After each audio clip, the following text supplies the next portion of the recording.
প্রকাশ্যে তালাক দিছে তার ওয়াইফকে, দুধ দিয়ে গোসল করলে কি মনটা ফ্রেশ হয়ে যাবে? ইতি আমার ওয়াইফ, তাকে আমি এখনও ভালোবাসি। সাবেক ওয়াইফ ছিল, জেলের মধ্যে অনেক কষ্ট পাইছি। জাস্ট আমি আল্লাহর কাছে এইভাবে হাত ধরে আমি মোনাজাতে বলছি, আল্লাহ তুমি তো দেখছো, আল্লাহ আমার মরতে হবে, তুমি এর বিচার কইরো। এইভাবে আমি হাত দিয়ে আমি আল্লাহর কাছে বলছি। সব জায়গায় রিয়ামণি রিয়ামণি রিয়ামণি, হুইস রিয়ামণি। আমার কি আর্নিং নাই? আরে 2 মিলিয়ন সাবস্ক্রাইবারের চ্যানেল আমার, ফেসবুকে 1.5 মিলিয়ন ফলোয়ার্স, টিকটকে 1.5 মিলিয়ন ফলোয়ার্স। টিকটকে কোনো ইনকাম হয় না, ফেসবুকে ইনকাম হয় না, ইউটিউবে ইনকাম হয় না। আমার কি ইনকাম সোর্স নাই? তাহলে আমার আরেকজনের হাত ধরতে হবে কেন? আমি আলম ভাইকে বলবো, আলম ভাই আমি যদি কোনো ভুল করে থাকি, আপনি একটা না 10টা মামলা দেন, কিন্তু আপনি দয়া করে এরকম মিথ্যা অপবাদ দিয়েন না। আল্লাহ এক, আল্লাহ ছাড় দেন, ছেড়ে দেন না। আজকে দেখেন আপনি নিজেও শান্তিতে নাই, সব জায়গায় রিয়ামণি রিয়ামণি রিয়ামণি, হুইস রিয়ামণি। আমার কি আর্নিং নাই? আরে 2 মিলিয়ন সাবস্ক্রাইবারের চ্যানেল আমার, ফেসবুকে 1.5 মিলিয়ন ফলোয়ার্স, টিকটকে 1.5 মিলিয়ন ফলোয়ার্স। টিকটকে কোনো ইনকাম হয় না, ফেসবুকে ইনকাম হয় না, ইউটিউবে ইনকাম হয় না। আমার কি ইনকাম সোর্স নাই? তাহলে আমার আরেকজনের হাত ধরতে হবে কেন? আমি ঢাকার ছেলে, আমি ঢাকায় থাকি, আমার রিয়ামণির হাত ধরতে হবে কেন? উনি বারবার রিয়ামণি রিয়ামণি আমাকে এখানে টানতেছে, রিয়ামণি আমাকে ছাড়াবে কেন? রিয়ামণির সাথে আমি কাজ করছি, ভালো একজন ভালো মেয়ে, কন্টেন্ট ক্রিয়েটর, ভালো কোয়ার্টিস্ট হিসাবে কাজ করছি। এখন বারবার যেহেতু দেখতেছি রিয়ামণির সাথে আমার ঝামেলা হচ্ছে, তোর রিয়ামণি রিয়ামণি রিয়ামণির সাইডে, আমি আমার মতো। আমি আলম ভাইকে বলবো, আলম ভাই আমি যদি কোনো ভুল করে থাকি, আপনি একটা না 10টা মামলা দেন, কিন্তু আপনি দয়া করে এরকম মিথ্যা অপবাদ দিয়েন না। আল্লাহ এক, আল্লাহ ছাড় দেন, ছেড়ে দেন না। আজকে দেখেন আপনি নিজেও শান্তিতে নাই। এই যে কালকে আমরা দেখলাম যে মিডিয়াতে আপনি রিয়ামণিকে বিভিন্ন ধরনের, আপনার ওয়াইফকে বিভিন্ন ধরনের কথাবার্তা বলছেন, ক্লেম দিচ্ছেন। এখানে আমাকে নিয়ে আপনি একটা ফালতু কথা বললেন কি, নিচের এটা আপনি ক্লিন করে দিবেন। ছি, আপনার যোগ্যতা, আপনার আপনার অভদ্র, আপনি কতটুক সাইকো, কতটুক ব্যবহার বংশের পরিচয় আলম ভাই। আপনি না ইলেকশন করছেন, হ্যাঁ, আপনাকে সবাই মানুষজন ভালো বলে, আপনি আমাকে এরকম কথাবার্তা বলতে পারলেন? আপনি একজন খুনি। আলম ভাই প্রকাশ্যে প্রকাশ্যে আলম ভাই আমাকে হুমকি দিচ্ছে। দেশবাসী, আমাকে আলম ভাই প্রকাশ্যে হুমকি দিচ্ছে। আমার সেফটিটা কোথায় এখন? আজকে যদি আমার কোনো কিছু হয়ে যায়, কি আমার যদি কোনো কিছু হয়ে যায়, সম্পূর্ণ দায়ভার শুধুমাত্র আলম ভাই। আলম ভাইয়ের সম্পূর্ণ দায়ভার। হিরো আলম ভাইয়ের জন্য আজকে আমি ঠিকমতো চলতে পারতেছি না। আমাকে মানুষ সেট করতেছে, মানুষ আমাকে হুমকি দিচ্ছে। হিরো আলম ভাইয়ের সম্পূর্ণ লোক আমাকে হুমকি দিচ্ছে। উনি একটার পর একটা আমাকে ফালতু মামলা, মিথ্যা মামলা দিয়ে যাচ্ছে। কেন? কেন? আমি যদি অপরাধ করি, তাহলে দেশে আইন আছে, আইন দেখবে। কিন্তু আপনি মিথ্যা মামলা কেন দিচ্ছেন, যেখানে কোনো প্রুফ নাই, সাক্ষী নাই, প্রমাণ নাই? এই কথাটা আমারও প্রশ্ন। যেদিন আমি জেল থেকে বের হয়েছি, 7 দিন, টানা 7 দিন জেলের মধ্যে সেলে ছিলাম। আপনারা জানেন কিনা জানি না, যারা জেল খাটছে শুধু তারাই জানে জেলের মধ্যে সেল এটা হচ্ছে বন্দি অবস্থায়। তো এখানে সকালে ছাড়া হয়, আবার রাতে হচ্ছে, মানে একটা বাউন্ডারি থাকে, এর মধ্যে আমরা থাকি। তো বিকাল টাইমে এটা আবার অফ করে দেয়। তো হচ্ছে আমরা ভিতরে থাকি। সো জেলের মধ্যে সেল, ওয়ার্ডে থাকলে একটা সুবিধা আছে, সেলটা একটু জাস্ট ডিফিকাল্ট, তারপরেও ভালো। জেলের আইন কানুন এখন অনেক ভালো, আমার ভালো লাগছে, খাবার দাবার খুব ভালো। তো বলা হয়েছে যে রিয়ামণিকে নিয়ে, মানে আমি যখন বের হয়েছি রিয়ামণি আমাকে রিসিভ করছে, তাই তো? রিসিভ করছে এবং আপনি তাকে নিয়ে হোটেল রেজেন্সিতে যে মদ খেয়েছেন কিংবা এনজয় করেছেন। 7 দিন আমি জেল খাটলাম, জেল খাইটা আমি বের হইছি। দেখেন আমি কিন্তু শুকায় গেছি অনেক। হ্যাঁ, আমি একটু শুকায় গেছি, টেনশনে ছিলাম, জেলের মধ্যে অনেক কষ্ট পাইছি। জাস্ট আমি আল্লাহর কাছে এইভাবে হাত ধরে আমি মোনাজাতে বলছি, আল্লাহ তুমি তো দেখছো, আল্লাহ আমার মরতে হবে, তুমি এর বিচার কইরো। এইভাবে আমি হাত দিয়ে আমি আল্লাহর কাছে বলছি। 7 দিন পরে আমি মুক্তি পেয়ে আমি আমার নিজ বাসস্থানে ছিলাম, আমি আমার বাসায় ছিলাম। তো একটা মানুষ 7 দিন জেলে থাকার পরে সে বাসায় থাকবে, সে আল্লাহর কাছে মোনাজাত করবে, ফরিয়াদ করবে, নাকি রেজেন্সিতে যায় মদ খাবে? এটা আমি আপনাদের কাছে প্রশ্ন। সে আমাকে সে লাইভে স্ট্যাটাস দিছে আমি নাকি রেজেন্সিতে ছিলাম, আমি নাকি রিয়ামণির সাথে মদ খাইছি। আমি আসার পরে সে আবার আমাকে ফাঁসানোর জন্য ট্রাই করতেছে। এখন একটার পর একটা মিথ্যা ক্লেম দিয়ে যাচ্ছে আমাকে ফাঁসান। আমি জেল থেকে বেরোইছি, ওনার নাটক শুরু, আবার মিথ্যা ক্লেমগুলো দিয়ে যাচ্ছে, একটার পর একটা আমাকে ফাঁসানো ট্রাই করতেছে। কেন কেন ভাই? আমাকে কি আপনি বাঁচতে দিবেন না? আপনার কন্টেন্ট কি নাই? ম্যাক্স ছবিকে নিয়ে করতে হবে, মিউজিক ভিডিও করেন, শর্ট ফিল্ম করেন, নাটক বানান, সিনেমা বানান, আপনি আমাকে নিয়ে কেন নেগেটিভ? আপনি নিজেও তো ছোট হচ্ছেন। আপনার একটা সুনাম ছিল, আপনি সুনামটা কি করছেন আজকে? এই হাইপ থেকে এই হাইপে বানাইছেন, আমাকে এই হাইপ থেকে আপনি টাইনার নিচে এইভাবে বানাইছেন, আমাকে টান দিয়েছেন, ওকে ফাইন। আপনি নিজের সুনাম নিজেও তো নষ্ট করছেন। আমি তো টিকটকার না, আমি ইউটিউবার। আমি বুক গর্ব করে বলতে পারবো আমি ইউটিউবার, আমি কোনো টিকটকার না। আমি ছোট ক্লিপ করি না, 5 মিনিটের শুটে আমি অনেক খরচ করে একটা ভিডিও বানাই। সেই জায়গায় আপনি আমাকে টার্গেট করে রিয়ামনির সাথে পেঁচায়া আপনি আমাকে দেশের মানুষকে কালার বানাই দিলেন। করতে চান না। দেখেন, এটা ওনারা হচ্ছে হাজব্যান্ড ওয়াইফ। হ্যাঁ, রিয়ামনি অনলি ফর আমার কোয়ার্টিস্ট। হ্যাঁ, ভিডিও আমি বানাইতে গেছিলাম কক্সবাজার, ওইখানে রিয়ামনির সাথে দেখা হয়, ভাবছিলাম ভিডিও বানাবো।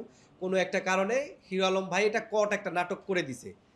তার ফ্যামিলি বাসায় আমি ছিলাম, সেটাও একটা নাটক করে দিছে। এখন হিরো আলম ভাই এখানে বলছে যে তার সাথে নাকি ফিল আসে না। ছি, একটা মানুষ নিজের ওয়াইফকে কিভাবে মানুষের সাথে প্রেজেন্ট করে এই কথা বলে! ইতি আমার ওয়াইফ, তাকে আমি এখনও ভালোবাসি, সাবেক ওয়াইফ ছিল, তার প্রতি আমার ভালোবাসা সবসময় থাকবে। এর জন্য আমি ইতির সম্পর্কে কয়টা বাজে কথা বলছি। হ্যাঁ, একটা সময় আমি বলছি, তখন আমি দেখছি এখন উনিও যায় না, এখন আমি বলি না, এটা তাদের ব্যক্তিগত ব্যাপার। এখন বিষয় হচ্ছে যে এটা বুঝতে হবে যে উনি যে আমার সম্পর্কে বাজে কথা বলল, এটার দলিল কি? উনি কোনো প্রুফ দিতে পারছে? কোনো প্রুফ দিতে পারে নাই, চামড়ার মুখে বলছে এটাই। উনি কোনো প্রুফ দিতে পারছে? এখন উনি যদি মুখে এটা বলে আসমান আমার, জমিন আমার, আচ্ছা, তাহলে তো হলো না, তাই না? না, আমাকে মিথ্যাভাবে এগুলো ফাঁসাইছে। না মিথ্যা না। যখন আমি কক্সবাজারে যাই, আমার ক্যামেরাম্যান ছিল, আমার মিউজিক ম্যান ছিল, আমার সাথে 2জন কো-আর্টিস্ট ছিল, ছেলে, ঠিক আছে? আমরা গাড়ি ভাড়া করে গেছি, ওইখানে একটা আমাদের সেট আপ ছিল, তো ওইখানে আমাদের আরও লোক ছিল। এই ঝামেলার এখন আমরা পৌঁছে গেছি, আমার লোকরে কি এখন এইখানে টাইনা আমি ফাঁসাবো? এখন ওদের পরিবার আছে না, ওরা সবাই ছিল ওইখানে, কিন্তু ক্যামেরাম্যানকে ওইভাবে বলা হয়েছে ওদের যেন ফুটেজ না নেয়, এই জন্য ওদের ফুটেজ নেয় নেই। হিরো আলম ভাই, হ্যাঁ, হিরো আলম ভাই বলে যে রিয়ামণিকে নাকি আমি তাবিজ করেছি, আমার কারণে নাকি তাদের সংসার ভেঙে গেছে। আরে যেই জায়গায় হিরো আলম ভাই তো আমার সংসারটাই ভেঙে দিছে। ইতির সাথে উনি যোগাযোগ করে, ইতির সাথে উনি সুন্দরভাবে কথা বলে, ওনাদের দুজনের ভালো রিলেশনশিপ। ইতির সাথে ভিডিও বানানোর কারণেই কিন্তু আমি রিয়ামনির সাথে ভিডিও বানাইছি। ইতির সাথে ভিডিও বানানো অফ করে দিচ্ছে, রিয়ামনির সাথে আমার কোনো ভিডিও বানানোর দরকার নাই। ইতি আমার স্ত্রী, আমার স্ত্রীর দিকে কেউ চোখ তুলে তাকালে তখন আমি এটারও বিপক্ষে আমারও কথা বলতে হবে। তখন বলছি, এখন তো রিয়ামনির সাথে আপনারা ভিডিও দেখেন না। এখন আলম ভাই প্রত্যেকটা সময় আমি কিন্তু নিয়মিত ডান্স ভিডিও করে যাচ্ছি, কিন্তু উনি ট্রেন্ডিংয়ে থাকার জন্য উনি আমাকে ধরতেছে আর রিয়ামনিকে পচাইতেছে। কই, আমি তো আমার ওয়াইফের সম্পর্কে বলি না, তাহলে রিয়ামনির সম্পর্কে উনি এত বাজে কথা বলে কেন? রিয়ামনিকে যদি উনি ভালোই বাসে, তাহলে ওনারা নিজেরা বসুক। আমার কথা হচ্ছে, দেখেন আলম ভাই, আপনি যদি রিয়ামনিকে ভালোবাসেন, তাহলে আপনারা দুজন এক জায়গায় বসেন, বইসা নিজেরা কথা বলেন। কেন কিছু বললেই কি মিডিয়া রাখতে হবে? কেন? উনি আপনার ওয়াইফ না? আর রিয়ামণি, আপনি কেমন মানুষ? উনি আপনার হাজব্যান্ড না? আপনারা দুজনে এক জায়গায় বসেন, বইসা কথা বলেন। আপনারা কিছু হলে মিডিয়া ডাকেন। এই মিডিয়ার মধ্যে আমাকে ফাঁসাই দিছেন। এখন 10টা মানুষের সাথে আমারও কথা বলতে হয়। আমার তো কাজ এটা না। এগুলো টোটালি ফালতু কথা। রিয়ামণির সাথে আমার কোনো ধরনের কোনো যোগাযোগ নাই। আমার আইফোন নেন, হোয়াটসঅ্যাপ চেক করেন, ফেসবুক চেক করেন, আমি দিয়ে দিব, কোনো সমস্যা নেই। রিয়ামণির সাথে আমার কোনো যোগাযোগ নাই। এখন আলম ভাই বলতে পারে ওনার একটা প্রতিহিংসা, উনি প্রতিহিংসার কারণে উনি আমাকে ফাঁসাই দিতে চাচ্ছে। এখন ওনার তো একটা কন্টেন্ট লাগবে। এখন দেশের মানুষকে তো বুঝাইতে হবে উনি সৎ। কালকে দুধ দিয়ে গোসল করে আজকে উনি কিভাবে কান্দে তার বউয়ের কাছে ফিরে যেতে? আমারও প্রশ্ন তার কাছে। যদি প্রকাশ্যে নিজের ওয়াইফকে, আরে কলেমা পড়ে বিয়ে করছে, এখন প্রকাশ্যে সবাইকে তালাক দিছে, প্রকাশ্যে তালাক দিছে তার ওয়াইফকে, দুধ দিয়ে গোসল করলে কি মনটা ফ্রেশ হয়ে যাবে? দুধ দিয়ে গোসল করার ওনার কি দরকার ছিল? এটা ওনাদের ব্যক্তিগত ব্যাপার। আমার প্রশ্ন হচ্ছে, এখানে আমার নামটা কেন উঠবে? এখন আমি ভুক্তভোগী তো।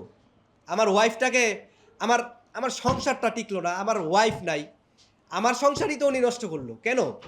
এখন উনি আমার সংসার নষ্ট করলো, আমার ফেসবুক পেজ নষ্ট করলো, আমাকে জেল খাটাইলো, হেস্তনস্ত করলো, বারবার এখন উনি আমাকেই টান দিতেছে, কেন আমি কেন? আপনারা প্রমাণ দেন। আমি যদি এগুলো করে থাকি প্রমাণ দেন।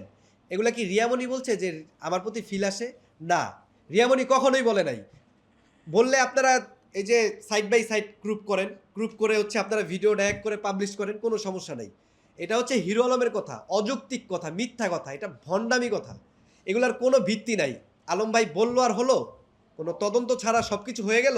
দেশটা ইজি হয়ে গেছে? আমি বলি কি, আমি, হিরো আলম, রিয়ামণি, আমি ম্যাক্সবি রিয়াজ, হিরো আলম, রিয়ামণি, এই তিনজনে এই বর্তমান সমাজের একটা কিট। আমাদের তিনজনকেই জেলে ভরে দেওয়া হোক, 1 মাস আমাদের তিনজনকে জেলে রাখা হোক। আমি তো 7 দিন থেকে আমি বুঝতে পারছি যে জেল কি জিনিস। আমি যদি অপরাধ করে থাকি তাহলে আমরা আমাদের থেকে দেশবাসী, এই যে ছোট ছোট মানুষ, ছোট ছোট বাচ্চারা কি শিখবে? এই ঝগড়া পারাপারি বউ নিয়ে কি শিখবে? এখন স্মার্টফোন সবার কাছেই আছে, সবাই দেখে, বাচ্চারাও দেখে। তো বাচ্চারা যদি দেখে একজন দুধ দিয়ে গোসল করতেছে, আবার যদি দেখে যে ম্যাক্সবি পরকীয়া ছেলে, আবার যদি দেখে রিয়ামণির সাথে হিরো আলমের এরকম, এইগুলা কোনো শিক্ষণীয় ব্যাপার না। ইনশাল্লাহ সামনে আমি ভালো ভালো ভিডিও নিয়ে কাজ নিয়ে আসব। আমাকে আজকের পরে থেকে এগুলাতে আমি আপনারা আর আমার দেখবেন না, এগুলোর মধ্যে আমি আর থাকতে চাই না। আচ্ছা আপনার কেন মনে হলো ভাইয়া, একটা ব্যাপার সেটা হলো যে সঙ্গে একটু যুক্ত করতে চাই। জি, আপনার কেন মনে হলো যে আপনাদের তিনজনকে একসঙ্গে জেলে পুরে দেয়া হোক? এই ব্যাপার। দেখেন, আমি এই কথা এই কারণেই আমি বলেছি যে এক হাতে কখনো তালি বাজে না, তালি কিন্তু 2 হাতেই বাজে। আমি যে একেবারে নির্দোষ এটা তাও ফোনটা না। ধরে নাও, এটা আবার বলো। ফোনটা ধরে নাও। ভাই ব্যাক ফোনটা দাও। না, আমার ফুফু ফোন দিছে। না না দাও। কে ফোন দিছে? ফুফু। তাহলে সাইলেন্ট করো, কারণ ওই Yes. সাউন্ডটা আইছে তো। আবার আমরা প্রশ্নটা করব, যাব আবার। হ্যাঁ। ইয়া বন্ধু, কেন মনে হলো যে জি। আপনাদের তিনজনকে আবার জেলে পুরে দেয়া হোক? এই ব্যাপার। দেখেন, আমি এই কথা এই কারণেই বলেছি যে কথাটা আরেকবার মেনশন করেই বলেন। ওই কথাটা বলো আবার কথাটাই বলেন। তিনজনকে। টোটাল বিষয়টা জানতে চাই। আসলে আমি জেল থেকে বের হয়েছি, জেল থেকে বের হওয়ার পরে আমার মধ্যে অনেক শিক্ষা আসছে। আমি ভুল থেকে অনেক শিক্ষণীয় জিনিস শিখতে পারছি। জেলে গেলেই যে খারাপ তা না। হ্যাঁ, উনি আমাকে বাজেভাবে দিছে, ওকে ফাইন। এখন আমি চাই যে আমাদের তিনজনকেই জেলে ভরা হোক। আমি তো একবার জেল খাটছি, আমাদের তিনজনকে জেলে ভরা হোক। রিয়ামণি, হিরো আলম, ম্যাক্সবি, আমাদের তিনজনকে জেলে ভরা হোক। এই কারণে, কারণ আজকে আমরা তিনজন সমাজের একজন কীট পতঙ্গ।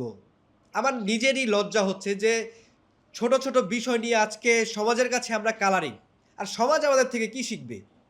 আমি আমার মাধুর্য কন্টেন্ট থেকে এখানে আজকে পচে গেছি, নষ্ট হয়ে গেছি। এখানে আমাকে ফাঁসানো হয়েছে। আপনারা কেন বুঝেন না? বারবার একটা কথা বললে কেন বুঝেন না? আমি খারাপ, একাতে কখনো তালি বাজে না।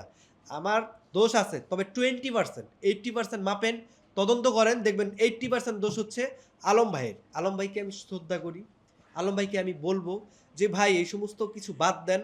আপনি যদি রিয়ামণির সাথে মিলেন, থাকতে চান, তাহলে আপনারা দুইজনে একান্তভাবে বসেন। কিসের মিডিয়া আপনারা ভাত দিবে? মিডিয়ার থেকে ইনকাম করবেন, ওকে ফাইন। আপনারা ভালো একটা কাজ করেন, কাজের সবাইকে ছড়ায় দেন আমরা ভালো কাজ করতেছি। এই সমস্যা, ওই সমস্যা, ছি, আমার নিজের মা আমাকে এখন দোষী মনে করে এই সমস্ত কাজের জন্য। একটা কারণ হিসেবে আপনি দেখাবেন, সেটা হলো যে হিরো আলম আপনাকে আপনার পিছনে কেন লাগবে না, এই কারণটাই আপনি দেখাবেন। আমি আপনাকে একটু ক্লু ধরায় দিই, সেটা হলো যে লাস্ট ইন্টারভিউতে আপনি বলেছিলেন যে হিরো আলম রিয়ামণি যদি গ্যাঞ্জাম করে, দরকার হলে রিয়ামণিকে আমি আবার বিয়ে করব, এবার বিয়ে করে দেখাই দেবো। কারণ কেন আপনার পিছনে লাগবে না এই মতো অবস্থায়, মানে আপনি যে কথাগুলো সর্বসময় মিডিয়ার বুঝতে পারছি আপনার প্রশ্নটা, আমি বুঝতে পারছি। এটা আমি একটু ক্লিয়ার করি। হ্যাঁ, আমি আগে বলেছিলাম যে এই কথা, ওকে ফাইন। এখন আমার একটা প্রশ্ন আছে। আমার প্রশ্নটা হচ্ছে যে আমি সঠিকভাবে চলতে চাচ্ছি, সঠিকভাবে থেকে আমাকে বাঁকা কেন হিরো আলম বারবার করতেছে? উনি ওনার ওয়াইফকে নিয়ে থাকুক, ভালো থাকুক। আমি নিজেও আল্লাহর কাছে দোয়া করি যে আল্লাহ ওনাদের সংসারটা আপনি মিলাই দেন। কারণ ওনারা পাগলামি করতেছে ওপেন মাইন্ডে, ফ্রেশ মাইন্ডে। কিসের মাধ্যমে? একটা ডাস্টবিন হয়ে গেছে হচ্ছে অনলাইনের মাধ্যমে। তো ওনারা এক থাকুক, আমি নিজেও দোয়া করি। তাহলে সেই জায়গায় উনি বারবার কেন রিয়ামনির সাথে আমাকে জড়াচ্ছে? এখানে তো রিয়ামনির সাথে আমার কোনো কিছু না, আমি তো সাইড হয়ে গেছি। হুইজ রিয়ামনি? রিয়ামনি কে? আমার একজন co artist, only for co artist. আমি কি ওনাকে বিয়ে করছি? এখন যে আলম বারবার বলতেছে, প্রকাশ্যে তো আলম রিয়ামনিকে তালাক দিছে, এখন তো আর রিয়ামনি তার ওয়াইফ নাই, তাই না? তো সেই ক্ষেত্রে আমি তো এখন যদি আমি সুযোগ নেওয়ার ট্রাই করি, নো, বারবার এই মেয়েটার সাথে বারবার হচ্ছে আমি অ্যাড হয়েই ঝামেলায় পড়ি। কেন হিরো আলম ভাই কেন বারবার ওনার সাথে অ্যাড করে হচ্ছে আমাকে ঝামেলা ফেলায়? আমার তো মনে হচ্ছে হিরো আলম ভাই নিজের চাল, এটা হিরো আলম আর রিয়ামনি নিজের চাল, দুইজনের ট্রেন্ডিংয়ে থাকার জন্য এগুলো করতেছে কেন? এটা একটা হাস্যকর কথাবার্তা। এখন বিষয় হচ্ছে আর্টিস্ট হিসাবে তো আমি অনেকের সাথেই কাজ করছি। আপনারা কয়জনের নাম বলছেন? আপনারা রিয়ামনির নামটা কেন বলেন? এই কারণেই বলেন যে এটা নিয়ে আমাদের দ্বন্দ্ব, এই তো। এখানে তো চাল, এটা তো উনি হিরো আলম ভাই আমাকে ফাঁসানোর জন্যই করতেছে। হ্যাঁ, রিয়ামনির সাথে এখন তো আমার কোনো কাজ দেখছেন আপনারা? দেখেন নাই, তাহলে হিরো আলম কেন বারবার আমি কোনো ভিডিও বানালাম না কেন তাহলে আমাকে বারবার রিয়ামনির সাথে ফাঁসাই দিচ্ছে কেন? আমার তো মনে হচ্ছে উনি বারবার ট্রেন্ডিংয়ে থাকার জন্য এগুলো করতেছে। কেন? কেন ভাই আপনি কেন? আপনি কি কাজ পারেন না? এই যে এটা আমার ডান্সের ক্লাব, আসেন আমি ডান্স শিখাবো, মাইন্ড করেন না, আসেন এখানে আমি ডান্স শিখাবো। আপনার কি কোনো যোগ্যতা নাই? আপনি না মুভি বানান, তাহলে মুভি বানান, ভালো ভালো কিছু করেন। আপনি কেন আমার পিছে লাগছেন? মামলা দেন, কিছু হইলেই কিছুদিন আগে একটা ট্রেন্ডিং ছিল যে আমি ঝালমুড়ি খাইতে গেলেও কট, ফুচকা খাইতে গেলেও কট। এখন একটা ট্রেন্ডিং, যদি আমি রাস্তা দিয়ে সাইকেল চালাই তাইলেও আমার নামে মামলা, যদি আমি বলি আকাশ বাতাস সাক্ষী রেখে তাহলেও হচ্ছে আমার নামে মামলা। আপনার প্রশ্ন ছিল উনি যদি নায়ক, ওর বাবা ঠিক আছে, উনি যদি নায়ক হয় তাহলে নায়ক কেন একজন ডান্সারের পিছনে লাগবে? কেন লাগবে? তাহলে ওনার থেকে তো বড় যোগ্যতা আমার বেশি, সমালোচনা যার করে সেই তো তার থেকে বড়, তাই না? তা উনি এত এত ভালো কাজ করতে পারতেছে না, সমাজে কত সমস্যা, উনি সেই সমস্যা দেখতেছেন, উনি আমার পিছে কেন লাগে?